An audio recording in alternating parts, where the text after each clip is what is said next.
Hey everyone, Rachel Rogers, Mom and Mentor here, and today we are talking about how do you keep your cool as a respectful parent when your child is spinning out of control and they can't control their own emotions.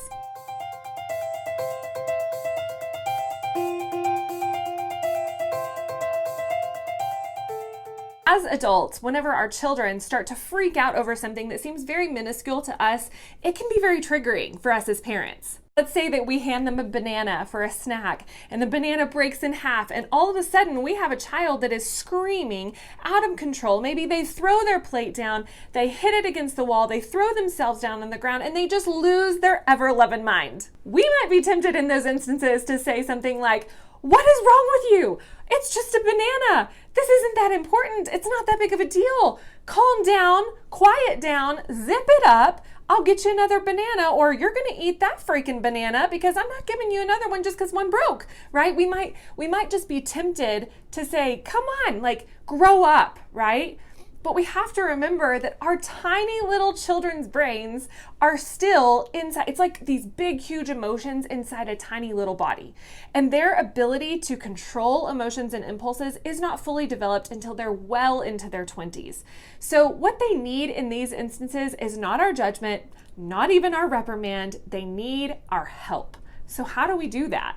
One of the best analogies that I ever heard in regards to a child's emotions and how to lovingly slow them down is to think about a car that's barreling down the highway at 100 miles per hour. What happens with a car that's barreling down the highway if you slam on the brakes? That car is going to spin out of control. It might flip end over end or side to side a couple of times, and things could be detrimental, right? Well, a child's emotions are very similar to that. And they are right in the middle of these moments where a banana that they had full expectation would stay together suddenly breaks apart. To them, it is detrimental and they don't understand, and they wanted it to stay whole, and it's a big deal. So all of a sudden, their emotions start barreling down the emotional highway at 100 miles per hour. And in that moment, what they need to know is it's okay. It's okay to feel this. It is okay to feel disappointed. It is okay to feel frustrated. And they need us to sit with them and give them a safe space to feel whatever it is they're feeling. Because inside their tiny little bodies, they've got these massive emotions that they don't know how to handle. And it feels like a weight that they cannot bear. So they need our help carrying that load. And the first step is for us to show them empathy in their emotion and to let them know that we are the safe space for them to feel whatever they need to feel. The second thing that we want to do in those situations is to show them connection, to make sure that they feel connected to our hearts, right? One of the best examples that I heard was actually from a book called The Whole Brain Child. And there were two little boys that were playing. One of them was a couple years older, and he had a friend over, and they were building Legos. They were actually sorting through Legos, and they had just bought a tackle box. They were sorting them all out. And then the younger brother who came in, who doesn't have impulse control, kind of didn't understand the agenda. He didn't understand the plan. He just wanted to play. And so he was getting in the way. And the dad, who was in the other room watching a sporting event, could hear that the boys were kind of bickering back and forth. And he thought, I'm just going to give it a couple minutes to see if this chills on its own. But it kept getting louder and louder and louder and louder. And then all of a sudden he stood up to go and, just check on the boys, see what's going on. And about 2 to 3 steps away from the room, he hears Legos flying all over the place. And he walks in, and the younger boy had gotten so frustrated that he just threw the entire tackle box on the floor. So all the work that the older brother had done with his friend to get everything organized the way that he wanted to organize it now was completely lost because little brother lost his cool.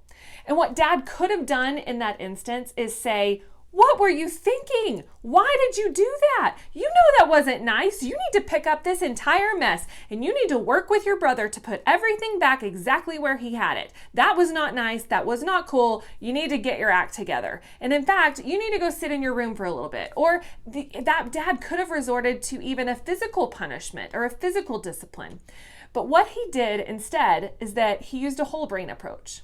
And he had the older boys go out of the room, and he just knelt down on the ground and he held out his hands and he let his son come and hug him. And the little boy just broke down in tears, just crying and crying and crying. And the dad said, "I know, bud. It's okay. It's okay to feel this way. I know. And he let him feel it. And he looked up at his dad. And on his own, he said, I spilled the Legos. And his dad said, yeah, I think he did a little bit more than that. Kind of giving him a little bit of a hard time, but cracking a joke, right? And the little boy cracked a smile and he told him, okay, now we've got to clean all of this up. You need to help your brother clean it up. But in that moment, what happened is the dad let his son feel whatever he needed to feel. And then he connected with him and let him know, it's okay to feel what you felt. It's okay to feel disappointed and frustrated and even angry with your brother because you're wanting to play one way and he's wanting to play another, and the two of your plans just aren't aligning. That is all okay. We can figure out a better way to do this. And so what happened in that moment too is that the son, the little boy, actually realized, I did something I shouldn't have done. I spilled the Legos. And he didn't know to say, I did it on purpose. I threw the Legos. He just said, I spilled the Legos. And Dad said, yeah, I think he did a little bit more than that. They're scattered all over the place. And so they sat there and they cleaned it all up together and everything was okay ultimately. But what happened in that instance is not that there was a reprimand and a behavioral correction. The boy actually learned the lesson because he felt, one, empathy for his emotions, and two, connection with the father. He knew that it was okay for him to feel frustrated, but then that kindness the dad showed actually led him to more of a repentant heart where he wanted to say, I did something that I shouldn't have done and I want to make it right?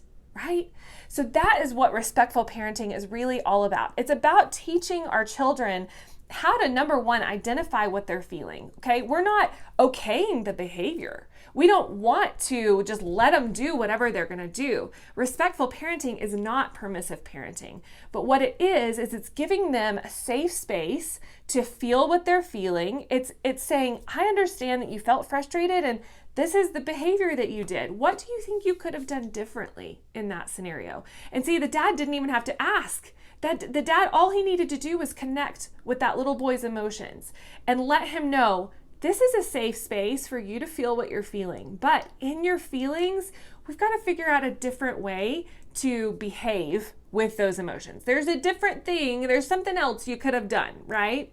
Going back to the banana analogy. What do you do when your child is flipping out over something? Or what if they throw their plate down or they throw their plate against the wall? What do you do if they throw themselves on the ground? What if that is in public? What do you do if that is happening in front of other people? If it's happening in front of family?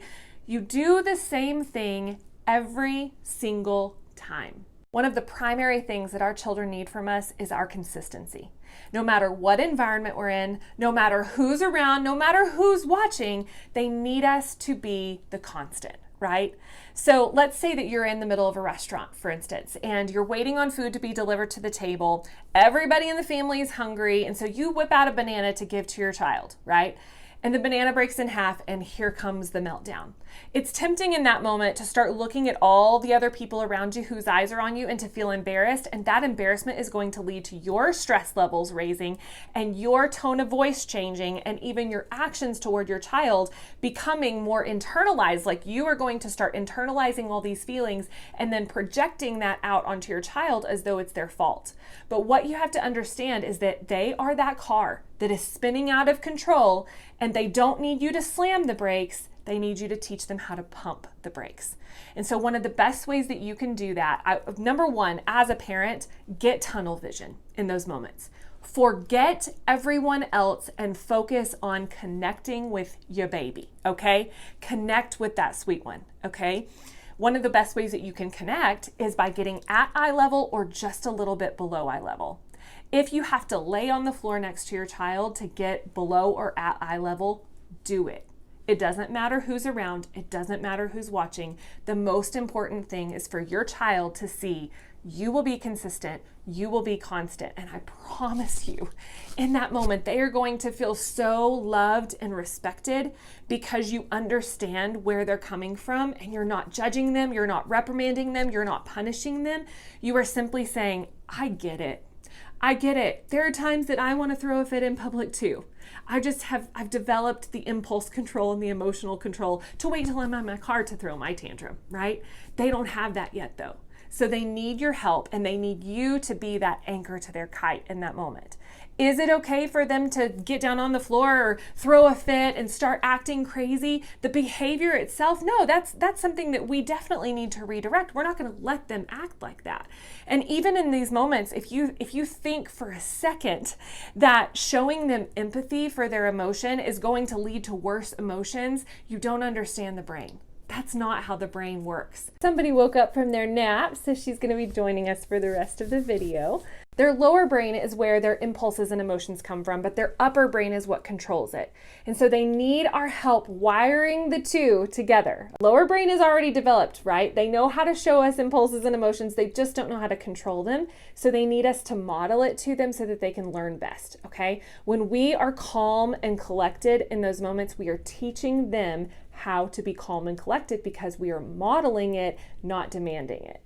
Once you have established connection with your child and you've gotten them to calm their crying or calm their voice down, then you can offer other solutions. You could offer another snack. You could offer to chop the banana up in pieces or have them help you chop the banana up in pieces if they're old enough. That doesn't work though. It is okay to remove them from the situation. Take them out of the restaurant, take them out of the shops that you're in or whatever environment you're in. It's okay to calmly remove them and bring them into a place where they can scream it out or cry it out or whatever they need to do to not disrupt other people. If that's what you're worried about, then take them out of that environment.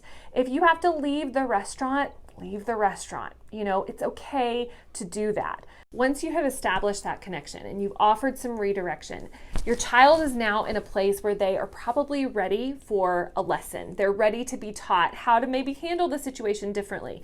If you've got a younger child like I do who can't communicate exactly, then what I usually do in that situation is tell her, you know, when you were feeling frustrated about your banana and you cried and you screamed, what you can do next time is say, Mama, help, right? And we teach her sign language to show us how to ask for that help, right? If you have a child who is older, maybe 3-4 years old, and they are having full-on conversations, you could ask them the question, you know, when you were feeling really frustrated, do you feel like there was anything else that you could have done differently to let me know that you needed my help in that situation without screaming about it? Do you think that there's a different solution that you could have chosen?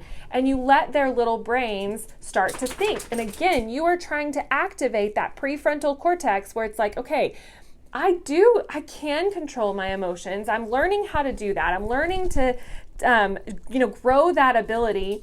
But what could I have done differently? It gets their brain working.